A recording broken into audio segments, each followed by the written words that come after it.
看美国的经历一下，它有11艘航空母舰，是结果一个执行了9个月没有办法替代，那11艘的意义在哪里？所以不要被11艘这几个字吓唬到，就11艘是有名无实的，站在那里就是不能用，这是美国的一个蛮大的微调，而且这不是最近前次的福特号才出了问题现在林肯都是总统在出问题这个是蛮麻烦的。好，欢迎您回到新闻大白话的节目现场，我是钱子。我们首先来看看《经济学人》的最新一篇文章，有提到我们台湾哦。他说我们台湾的民主被挟持了哦。他怎么讲？他内文是这样说：他说，台湾的政治人物非但不珍视民主，反而正在摧毁民主，并且点名了赖总统很固执啊，都不跟在野党沟通啊。蒋万安就有回应他说，真正挟持台湾民主的不是现在这个政府，是行政院，就是现在这个政府是行政院不附属、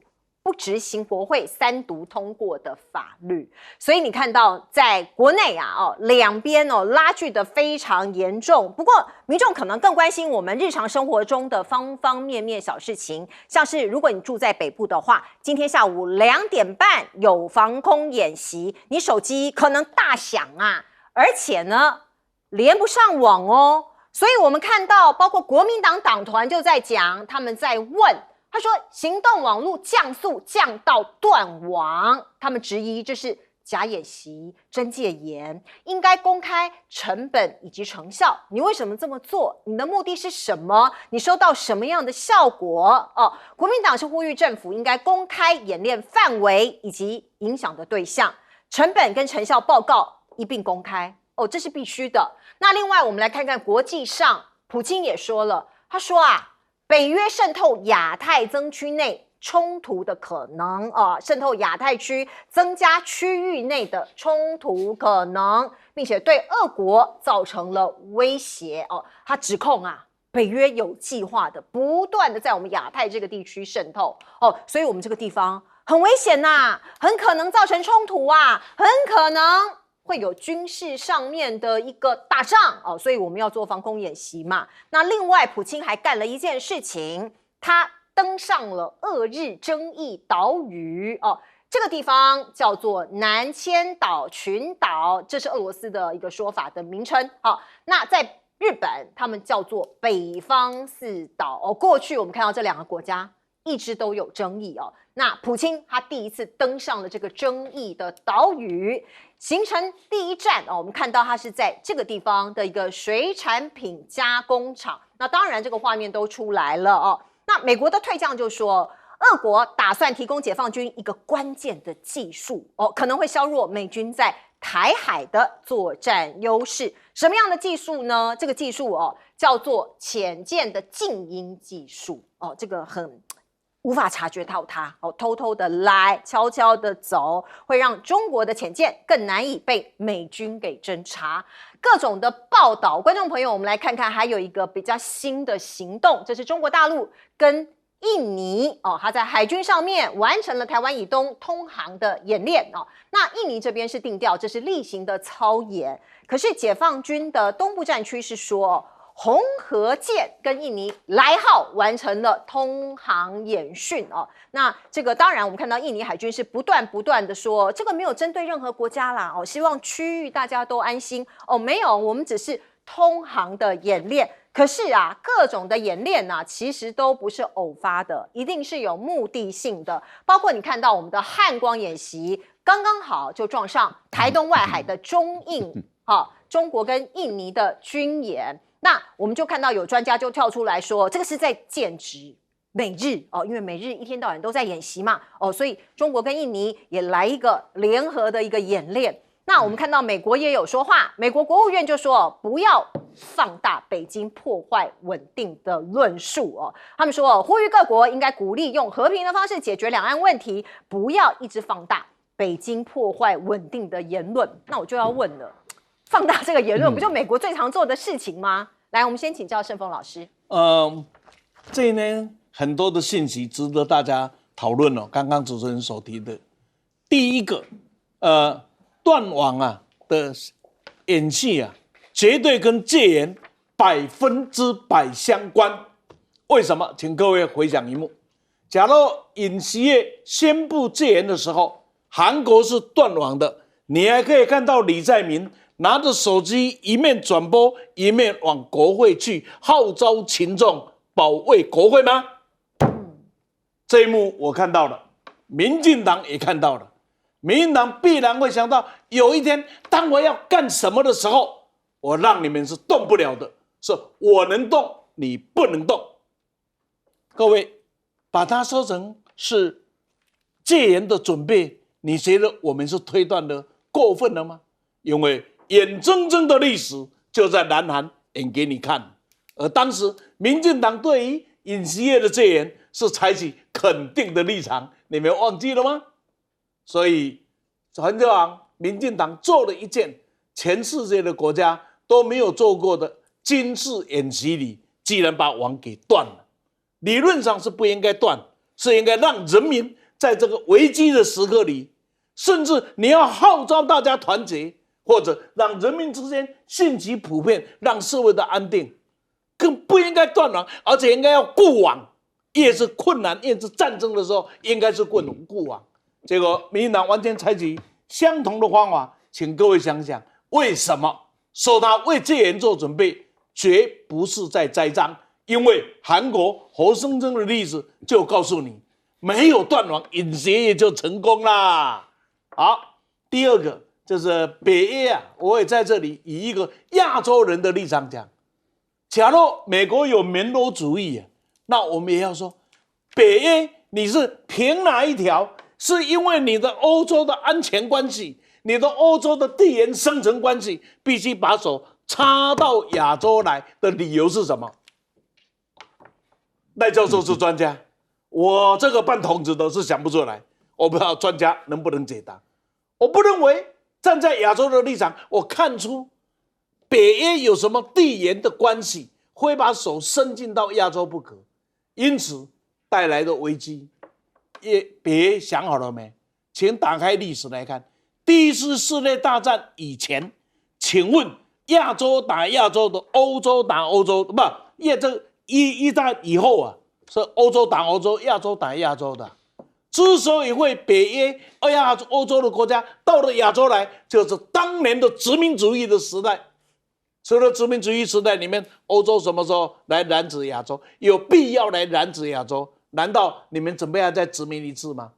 普丁的警告有没有他的政治算计？我不管。但是站在亚洲的立场，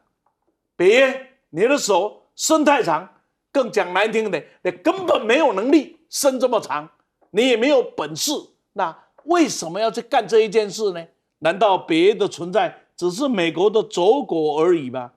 第三个就是我现在越来越相信的一件事，外来的和尚不一定会念经。比如说这个美国的退役少将讲，俄罗斯提供一个关键的技术给中国的潜艇，让它的静音效果会等。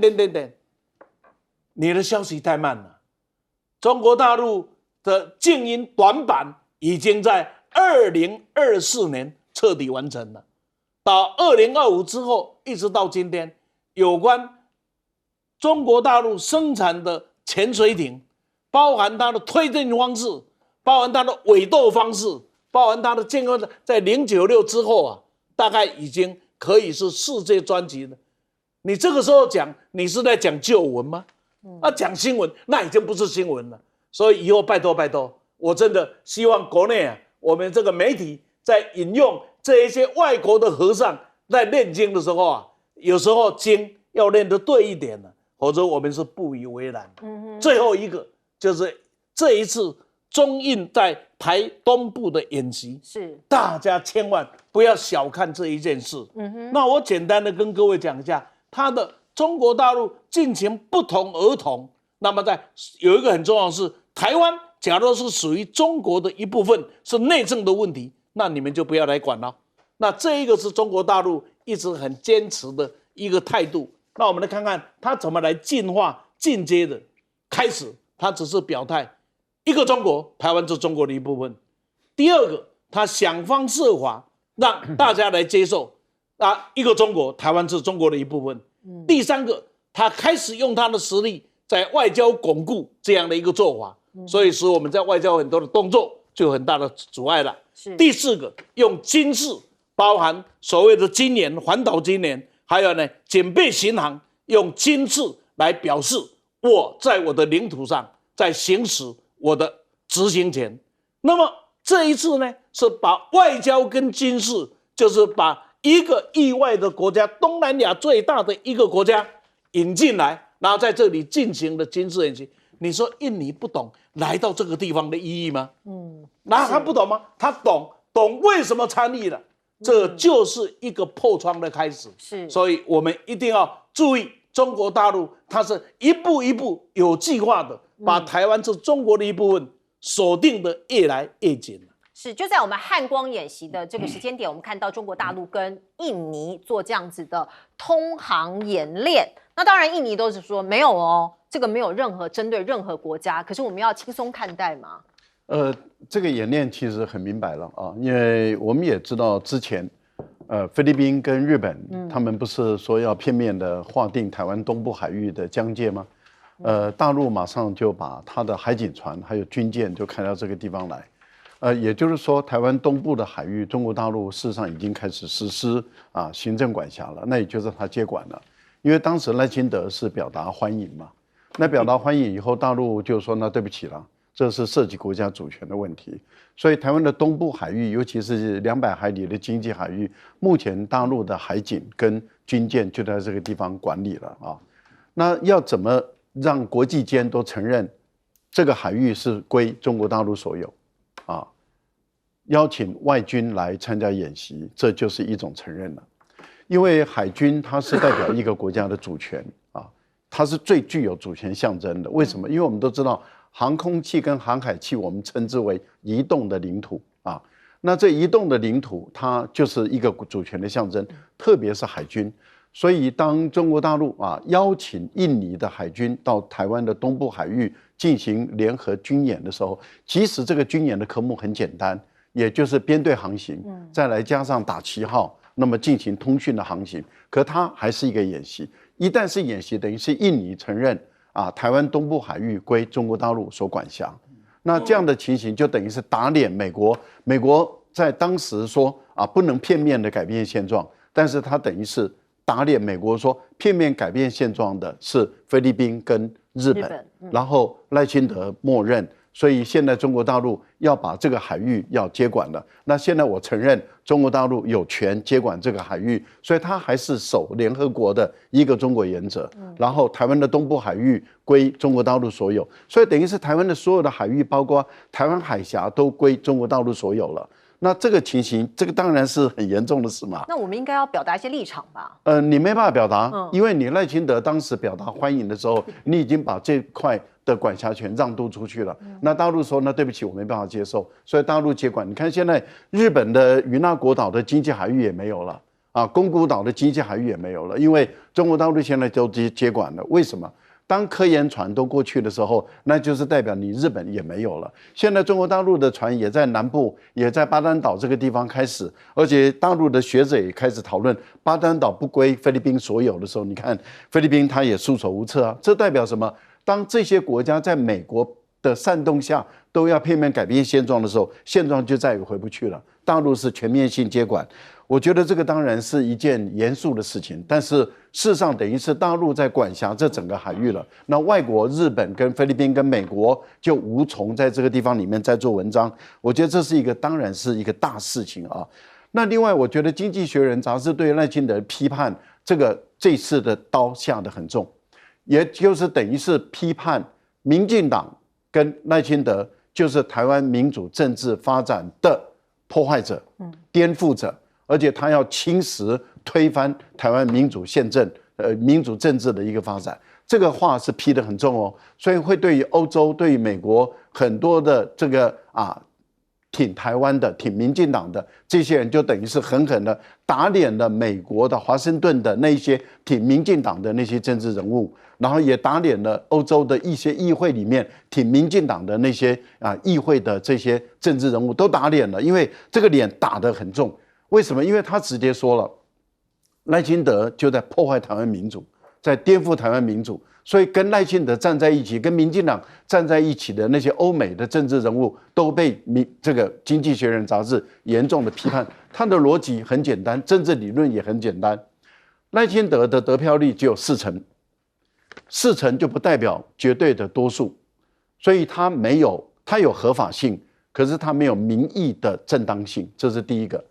不但如此，在立法院里面，民进党是少数政党，而国民党跟民众党联合起来是多数政党，而国会里面最大党是国民党，因为国民党比民进党还多1票，所以它是最大党。按照欧洲的政治理论来说，民主政治的原则，它应该在行政院院长由在野党来执政，也就是由国民党来组阁内阁。但是对赖清德整个推翻，而且国会里面通过了任何法案，行政院长不附属，赖清德也就过去，所以整个推翻破坏了台湾的民主宪政。其实《经济学人》杂志这一批判批得很重，不过啊，我觉得人不要脸啊，就无所谓了。也就是说，我们叫做一批天下无难事。来，聂老师，是的，《经济学人》Economist 就是厉害，一批就批到重点，没错。那我很好奇啊，什么叫做民主？不是我不懂这2个字，以民为主啊，英文叫 democracy， 但重点是什么是真民主？台湾我很好奇，有真民主吗？你会不会觉得我们有时候假民主之时，这个行这个民粹，假民主之意，行民粹之实呢？请问台湾真正的台湾人，到底我们有真正的民主吗？当然你会说有，只要你的心向是属于信赖者，你绝对觉得很民主。那如果你对信赖会有疑虑的话，你可能就觉得不民主。也就是刚刚讲到，我们如果就算你有40%的一个台湾的民意，但立法院显然你不是大数。当立法院用人民的声音给了这些代议士呢权利，帮我们发出声音，做很多的法案的审理，做我们国家良善的未来，他们善尽职责要去走未来的路的时候，却有另外一个，也就是由总统任命的行政院可以说 no 就 no。有民主吗？我就不懂民主民粹怎么去定义哈。第二个，我也想知道，假设哪一天选举换了蓝，你就会说蓝的不民主了，对不对？在一定说蓝的不蓝，我们讲蓝军会不民主吗？我觉得这个问题就要打一个大问号。那我现在讲一下，所谓的民主就出现很多问题，你请问一下哈。我现在想讲一个有趣的东西，像这次戒严这个问题啊，民主戒严也可以是2极。过去我很怀念过去的戒严哦，我怀念过去，因为那个时候呢是国民党、共产党，他们年轻的时候可能意气方刚啊，兄弟相争，有仇恨在。可几十年过去，说不好听一点，这是一家人，就是中华心、中华情，大家想要在一起的时候，却我不了解、不解今日之民主。今日的戒严是民进党跟共产党在斗，甚至跟国民党在斗。请问一下，民进党是不是中华人？是不是中华心有中华情？如果你不是，可以斗；但如果不是这样，为什么要搬出国安法？甚至对部分反理之事查水表，甚至有些党，当然你只要强调是一中的，像内政部最近不就是在对什么用宪法法条想要怎么样申请所谓的宣告解散某一个党？大家应该知道。也就是这个，我在想，什么叫真民主，以及解严。现在的形势，你不觉得？如果你生活在被反向的地方，你会觉得过去解严可能还让你比较心里舒服一些。是，不过我们还是来关注一下我们区域的紧张情势，包括我刚刚说了，俄罗斯的普京第一次登上跟日本的这个争议岛屿，所以你看到俄罗斯跟日本看起来，现在关系也紧张喽。朝日新闻就说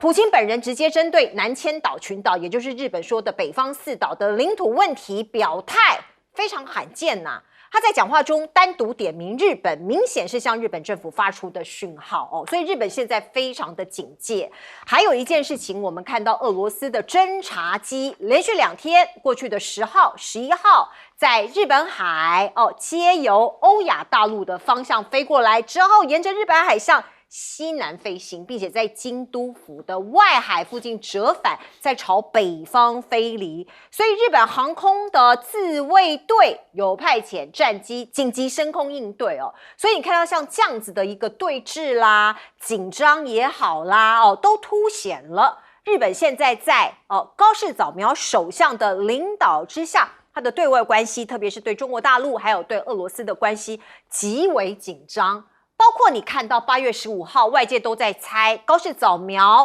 会去靖国神社参拜吗？现在最新的消息显示，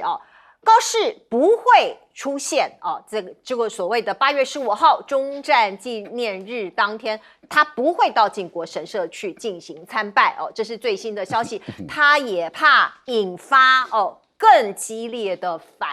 这个抗议啦或者是其他国家对他的一个所谓的挞伐。那我们也可以看到呢，靖国神社他宣布即日起禁止穿2战时候的旧军装不能穿。那另外我们看到呢，北京跟日本已经非常的冰封的外交关系。那现在我们看到有点松动了，是这样吗？这是日本的驻重庆代理总领事，北京批准了所以外界说，有可能破冰吗？打一个问号。悬缺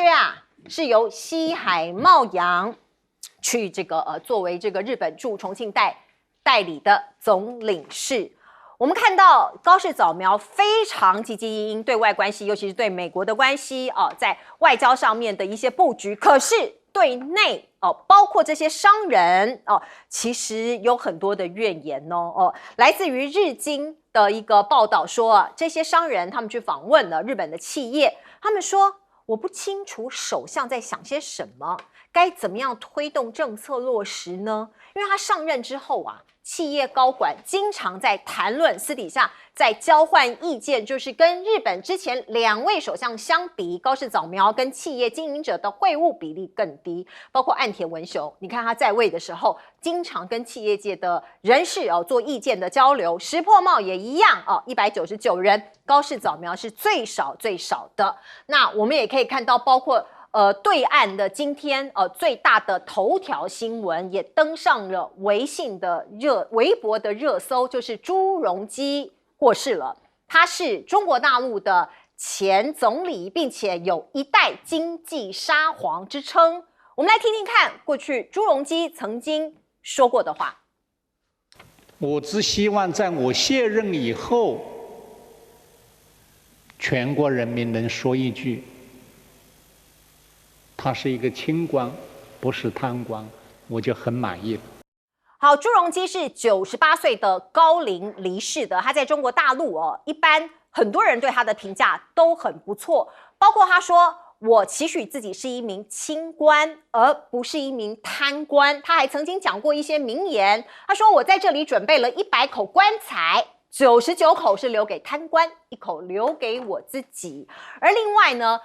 在两岸之间，他曾经讲过一些话是很有名的，包括在2000年的时候，那时候我们总统大选朱镕基被记者询问对台湾大选的看法，当时他说了一句话，他说不管谁上台，绝对不能搞台独、搞独立最后陈水扁以不到3%的得票率险胜宋楚瑜，完成了台湾史上首次政党轮替。当然后人也认为朱镕基那一番话是帮了陈水扁助选。那另外朱镕基1999年访问，跟当时的美国总统克林顿就中美关系以及经贸问题进行会谈，积极推动中国加入 WTO。那个时候大陆内部其实有一些人是反对的。而另外我们看到26年前朱镕基他到日本去，而且接受媒体的访问，他跟观众有一番对话。他说日本从来都没有正式道歉，他认为日本在中国大陆过去在历史上做的那些事情从来都没有道歉，他不能原谅。来，先请教李胜峰老师。我们先从日本这个地方讲起。是中日战后所留下来的遗绪问题，至今仍然未进行总清算。这个总清算是可以有一种方式，几个方式来解决。一种是一次清算完毕，大家签条约的时候一次清算完毕，你赔多少用多少那第二种呢，就是这一个清算，我们来定一个计划，然后把两国的关系慢慢恢复到正常的状态。第三个，不需要清算。双方透过良性跟诚意的互动，然后慢慢相互的融合，把历史的恩怨情仇就化成一个新的开始。大概这是3个，你觉得这3个在中日之间有进行吗？没有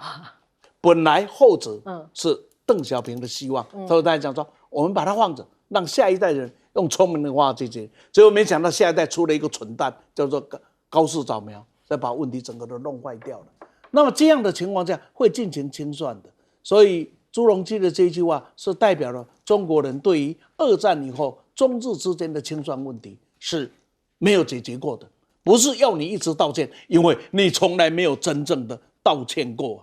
再过来，日本人也必须了解一件事情，你明治维新之后，你曾经打败满清的中国，也曾经打败已经末代王朝罗曼诺夫王朝的这一个俄罗斯。可是你今天面对的是今天的中华人民共和国啊，它不是满清啊，全世界没有人这样看啊。那今天的俄罗斯是拉胯了一点，但是它也不是罗曼诺夫的末代王朝啊。所以日本必须改变他从此对中俄两国的态度，否则他会很惨。至于今天这一个呢，总领事的一个代理总领事的争持啊，这个这样子是有它的意义的。要看，因为你就要看美国的成都总领事馆还没有恢复，还没有，这个一比一较，你就可以看是有改变。所以呢，也希望慢慢的借着日本也在做一个微调。最后我要讲的是肃贪的问题。中国大陆啊，在习近平上台之后，大力的肃贪了。当时很有名一句话了，说不肃贪啊，会亡国，这个肃贪啊会亡党啊，不肃贪会亡国啊。所以呢，好像这边做也不对的话，他做了，不但做了是人家以为只有5年，新官上任3把火，结果这火一烧，烧了3年、5年、8年、10年、12年、13年，还继续在烧。现在看得出来，这个至少以我这样子长期跟中国大陆有交流的经验，我必须讲，整个官场的风气真的改变非常的多。那么这个呢，就是想把肃贪呢给制度化了。这些最近各位有注意到就晓得，中国大陆的肃贪部门的力度加大强大，权力增大不收。现在用大数据的肃贪呢，它让很多人获得了清白，也让很多躲着的人呢能够这个怎么样呢被抓出来。那这个肃贪人这政治斗争，可是你又可以看一件事情，很多被拉下来的人都是习主席任内自己任命的人，他是打脸了自己也要坚持到底。所以中国大陆要是在经济成长、整个国力成长的过程当中，能够把肃贪给予制度化呢，能够达到不能贪、不敢贪、不会贪不想贪这样的一个地步，这个国家才会是真正的强大。否则历史的规律常告诉我们，有到了一个顶峰之后就会往下走，往下走最重要的一个指标常常就是贪污跟腐败。我们期待中国大陆在这一点能够做得更好，因为一个14亿人口的大国能够把肃贪的问题解决，我想对全世界是一个很好的正面的教育。没有不能做到的，只是你不愿意做而已。是。来，赖老师，普丁到南圈岛群岛去视察，而且登岛靠近日本最近的一个岛屿这个是有非常重大的政治意义为什么？因为它等于是宣布了这个北方四岛没有争议了，都是俄罗斯，因为现在俄罗斯是牢牢的掌控嘛，而且2战以后俄罗斯也控制了这个4个岛屿。那原本是跟安倍晋三是有磋商，说这2个小岛靠近日本的，那给你，然后来交换跟日本之间的和解，还有其他的一些合作的方向。后来安倍晋三心更大了，想偷更多了以后，谈判就触礁了。现在是连这个小岛也不会给日本了。所以当普丁到了这个小岛上去的时候，日本就跳脚了因为普丁等于是我以总统的身份。其实在2010年的时候当时俄罗斯的总统也曾经登上这个岛，不是普丁是梅德韦杰夫，他也登上过这个岛。但是当普丁来的时候，就代表说这个地方再也跟日本没有什么谈判的空间了，因为一个总统到这个地方来宣示主权，所以这个岛屿这再也不可能跟日本有任何谈判。这第一个。除了这个以外也警告北约，你已经把你的手伸到亚洲来了，那你北约你是防卫性的组织，你现在变成侵略性的攻击性的组织，那你会把手伸到亚洲来，你会带来亚洲的战乱，你也会给自己带来灭顶之灾。同样的道理，就告诉日本，你在发展军国主义，你在发展核弹的时候，俄罗斯是绝对不可能接受的。那因此，他现在强化对于日本的全岛的打击能力，而且这个打击能力是包括使用核武啊，也就是你如果日本你开始发展核武，那俄罗斯将用核武来毁灭你。我想这个整个部分里面都已经向日本传达的这个讯息传达的很明显，因为日本曾经在亚洲，它不只是侵略中国、侵略朝鲜啊，也侵略过欧洲侵略过俄罗斯，所以这3个国家新仇旧恨是一定会算的。因此，当日本人的军国主义者要再起来的时候，其实他要面对的是这些大国对于他的反扑啊。我想，高市早苗他这次不敢去靖国神社拜鬼，我觉得胆怯了，因为他知道这一拜不得了了。这个美国也会跳脚，所以不只是中国大陆，不止俄罗斯，不止韩国，因为李在明马上就在韩国内就会有人直接骂李在明了。你跟他不是要去泡澡吗？他不是约你一起到日本去泡澡吗？你还泡不泡啊？你不是去他的家乡吗？你们不是一起打鼓吗？打完鼓了以后的结果就是他去拜鬼。那你这个想想，对李在明来讲，他在他在韩国的处境该怎么去处理？这些都会给这些带来难题。所以对高市早苗来说，他当初当阁员的时候，他说不管我什么位置，不管我什么时候，我绝对会去拜到底。结果现在不敢去拜，这代表高市早苗胆怯了，一个非常大的这个退步这个是对于台湾的一些台独人讲，胆也破了，因为连拜都不敢拜，还敢插手到台湾来说要发动战争，这简直是一个大笑话。请教聂老师。我先帮我们对岸这个朱镕基讲点话，既然人往生了，说点好话。是。朱镕基其实我在对岸参加很多金融年会，跟他们的很多学者甚至一些实业家讨论过，这个人在对岸真的有很大的贡献。我跟各位报告一下，中国今天有今天，先从经济开始。经济开始有一匹黑马，叫做汇改，看不见的那只背后很厉害的推手，叫做汇改。汇改什么时候开始的？1993年，那时候的行长，中国人民行长朱镕基，他上去推汇改，固定了汇率制。他当时让汇率，因为当时需求美元，当然我们知道，人民币在1990年的时候是1比5.7。到1993年，他汇改推到8，他改正的时候，在有一个 bank 就在8点多的时候，当那时候大量需求美元的时候，民间已经官方汇率是8点多，民间到10点多，他一直在控制汇率，他做了几次会，93、94，一直到最严重一次1997年金融风暴，这个9000风暴是他当副总理的时候，那时候非常严重，因此他大肆建议 peg 绝不贬值，那时候亚太金强贬值。他 peg 8.278的人民币对美元 ，peg 到2005年7月21号当天才贬2%到8.11。你知道这一段期间做了一个很重要的事，就是他的东西真的是便宜了，汇率低，跟现在日本汇率低。可是重点来了，他生产了很多的东西，因为美国制定了一个制度叫 GATT， 后来改成 WTO， 当时要求他们加入，是美国设计的，他要加入，可是很多反对声音。你刚刚讲很艰巨。他用了很多的 model 让他走进了，这是经纪人讲不好听一点，走进在2001年底进了 WTO 以后，因为走进国际化，东西便宜，劳动生产便宜，一下世界赚了贸易财。2000年经济，2003年几百亿外汇成立，2006年1兆，2009年2兆，2011年3兆，2014年4兆。我去跟对岸谈金融学者谈，都是讲一个汇改加 WTI 这个人的贡献，就跟大家这样报告一下。第二个我讲还是讲个高市的问题。我说不好听点，高市他在这个上任之前去年他是10月上任，11月就讲了台湾有事论嘛，不就在这个国会答辩的时候，不就搞了一个涉台国会答辩？你要知道他之前每一次都去，他非常喜欢去，非常想去，他受过军国主义思想的。重点是他上任之后，他知道，你知道吗？他知道识时务者为俊杰，他在去，尤其现在日本的经济被他搞得很差，他的民调从70几已经跌到40几，他如果再去，一定出问题。所以他从上任之后不太敢去。可是你知道他表里不太一，就是他表面做斗而不破啊，时松时紧，其实他是怕的。那当然不管怎么说，中国也看在眼里。当然就在你涉台论以后，给你停了8个月的这个重庆的这个领事，但是现在让你来，就是说你先表现好一点，我就给你点糖吃嘛。你再表现不好，我跟你讲，我就重打击你。是国际政治就是这样子哦，大家互相比划，有人斗而不破，有人就直接撕破脸。不过我们来看看美国，美国现在啊，尤其是美军屋漏偏逢连夜雨，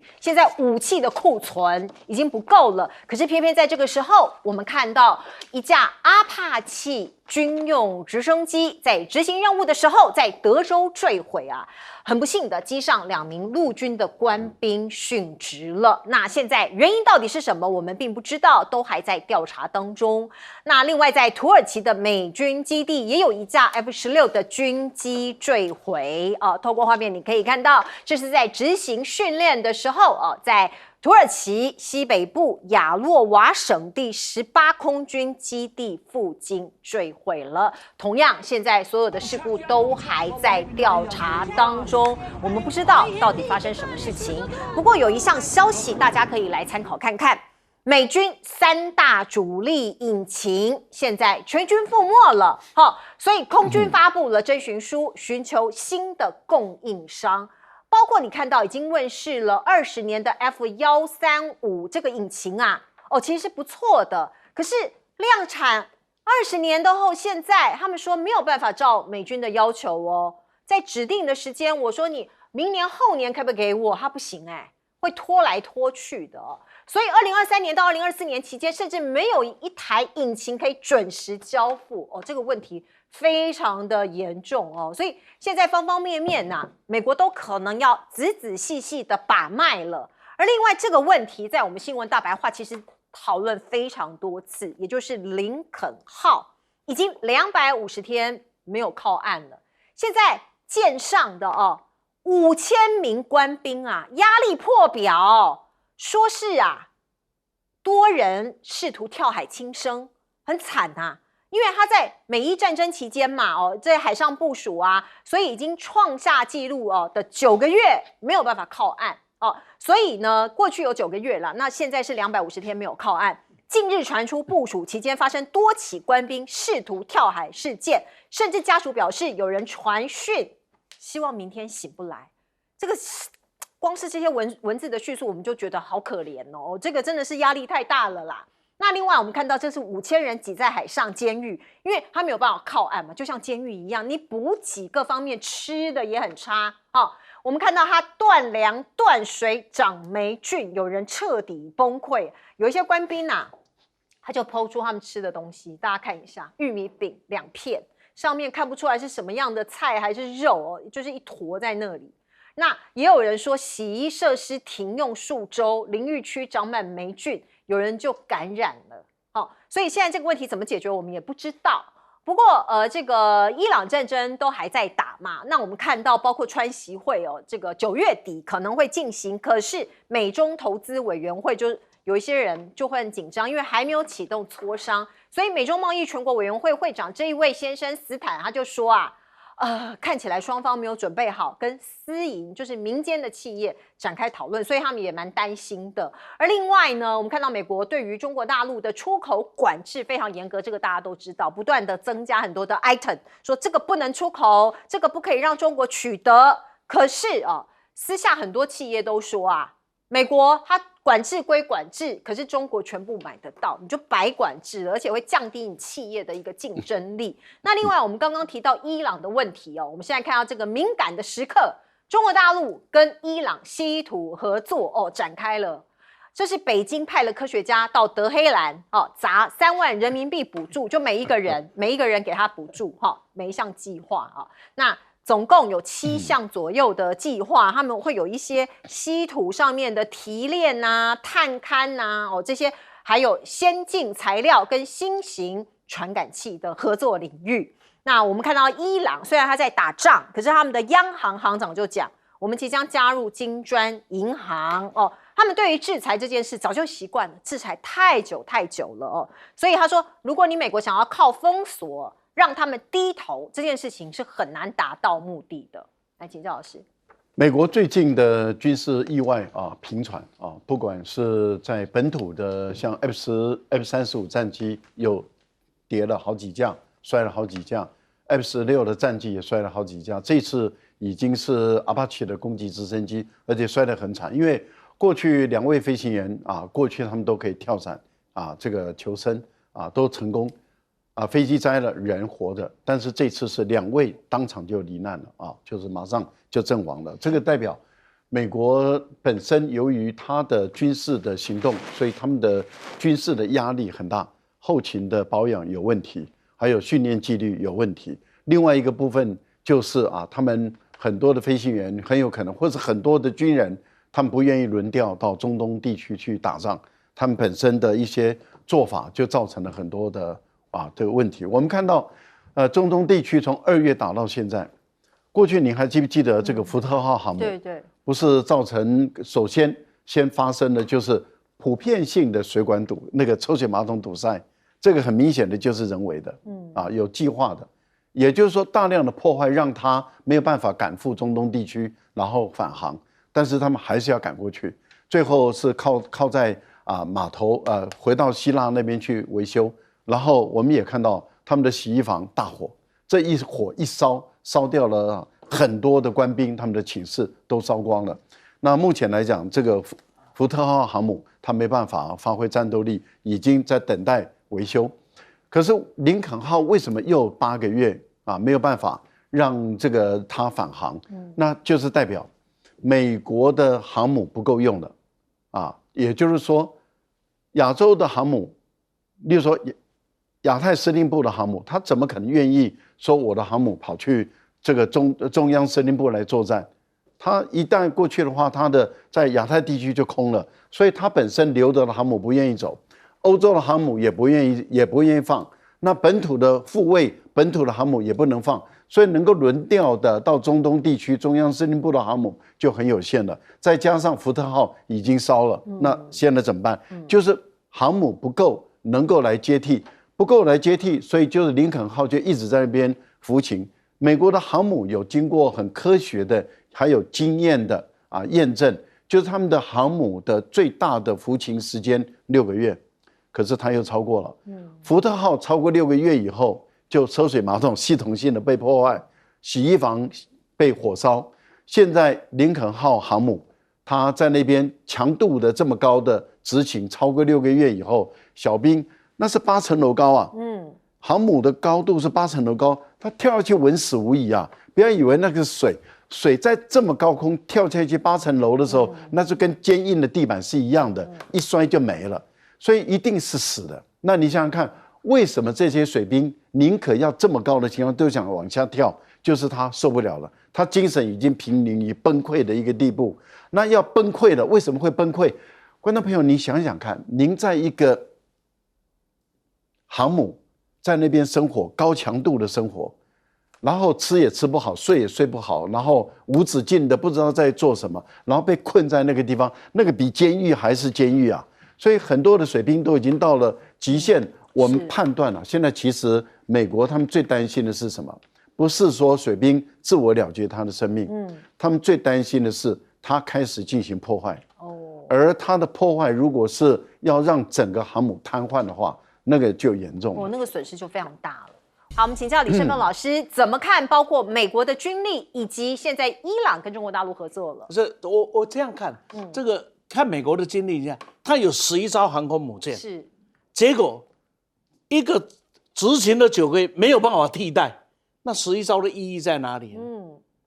所以不要被11艘这几个字吓唬到，就11艘是有名无实了，站在那里就是不能用。这是美国的一个蛮大的危机，而且这不是最近前次的福特号才出了问题现在林肯都是总统在出问题这个是蛮麻烦的。那但是呢，谈完美国，我们要问问我们自己，不要看美国的事，我们幸灾乐祸。我请问，我们今天的 F-16，我们的幻象，我们的 IDF，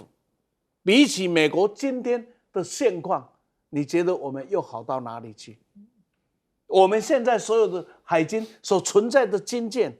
我们又好到哪里去？